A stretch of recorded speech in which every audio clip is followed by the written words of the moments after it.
We are drowning in news. Reuters alone puts out 3.5 million news stories a year. That's just one source.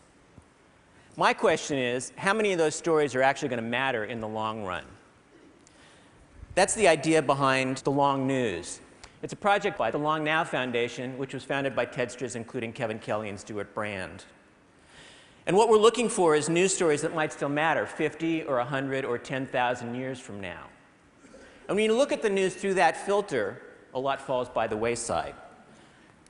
If you take the top stories from the AP this last year, is this going to matter in a decade? Or this? Or this? Really? Is this going to matter in 50 or 100 years? Okay, that was kind of cool. But the top story of this past year was the economy. And I'm just betting that sooner or later, this particular recession is going to be old news. So what kind of stories might make a difference for the future? Well, let's take science. Someday, little robots will go through our bloodstreams fixing things. That someday is already here if you're a mouse. Some recent stories: nanobees zap tumors with real bee venom. They're sending genes into the brain. A robot they built that can crawl through the human body. What about resources? How are we going to feed 9 billion people? We're having trouble feeding 6 billion today. As we heard yesterday, there's over 1 billion people hungry. Britain will starve without genetically modified crops. Bill Gates, fortunately, has bet $1 billion on ag research. What about global politics?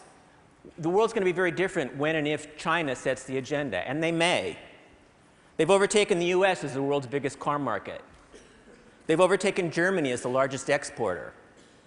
And they've started doing DNA tests on kids to choose their careers. We're finding all kinds of ways to push back the limits of what we know. Some recent discoveries: there's an ant colony from Argentina that has now spread to every continent but Antarctica. There's a self-directed robot scientist that's made a discovery. Soon, science may no longer need us. And life may no longer need us either. A microbe wakes up after 120,000 years. It seems that with or without us, life will go on. But my pick for the top long news story of this past year was this one: water found on the moon.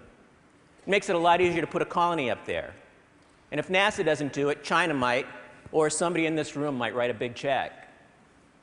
My point is this: in the long run, some news stories are more important than others.